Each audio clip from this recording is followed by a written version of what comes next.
ఎంతో మంది సొసైటీలో జరుగుతున్న విషయాలే, సంఘటనలే కానీ, లేకపోతే తమ చుట్టుపక్కల చూస్తున్నవి కానీ, ఇంట్లో వాళ్ళు చూస్తున్నవి కానీ, ఆర్థిక పరంగా కానీ, వద్దు అని భయపడే సిచ్యువేషన్కి అమ్మాయిలు కానీ అబ్బాయిలు కానీ వచ్చేసారు. తల్లిదండ్రులు కూడా పోనీలే ఒక్కళ్ళున్నా సుఖంగా ఉంటే చాలు అన్న దీనికి వచ్చారు. కానీ మన శాస్త్రాల్లో చెప్పినట్టు, పురాణాల్లో చెప్పినట్టు ప్రతి ఏజ్కి ఏ కైంకర్యాలు ఏవి జరగాలో అవి జరుగుతూనే ఉండాలి అనేసి ఇప్పుడు మీరు కూడా చెప్తూ ఉన్నారు. అయితే వివాహం అనేది జరగకపోతే ఏంటి నష్టం? ఇప్పుడు మీరు అన్నారు తల్లిదండ్రులు పిల్లలు సుఖంగా ఉండాలని చెప్పి పెళ్లిళ్ళు చేయట్లేదని. ఆ సుఖం ఏది వాడికి? ఏ రకమైన సుఖం ఉంది? 24 గంటలు ఒంటరిగా ఉండి మొబైల్ చూస్తూ కూర్చుంటాడు. అదొక ఫోబియా. అది సుఖమా? కష్టం సుఖం మాట్లాడుకునే తోడు లేని జీవితం ఒక సుఖమా? తన పిల్లలు అచ్చటా ముచ్చట చూడలేని జీవితం ఒక సుఖమా? అంటే అమ్మా, ఇవన్నీ పక్కకు పెడితే సన్యాసాశ్రమంలో కన్నా గృహస్థాశ్రమంలో చేసేటటువంటి కార్యాలు చాలా గొప్పవి. తరించడం ఎక్కడ?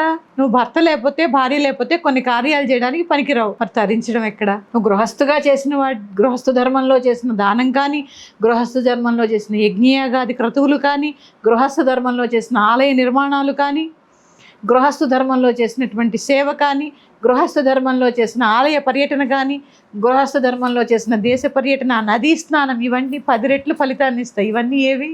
అందుకే మనం మాట్లాడుకునే ఎన్నో పూజలలో కూడా మా సింగిల్గా ఉన్న ఆడవాళ్ళు కానీ లేకపోతే మగవాళ్ళు కానీ చెయ్యొచ్చా అని చెప్పేసి అడుగుతూ ఉంటారు. అంటే మన కింద అవి కమెంట్స్ మన వీడియోస్ కింద ఎన్నో సార్లు వచ్చాయి. అవి అమ్మా ఇలా భర్త లేరు, నేను పూజ చేసుకోవచ్చా, భార్య లేదు నేను పూజ చేసుకోవచ్చా అని ఎన్నో సార్లు అడుగుతూ ఉంటారు. అంటే ఇక్కడ చూడండి అమ్మా, అసలు నువ్వు దేనికి పనికొస్తావు పెళ్లి కాకపోతే?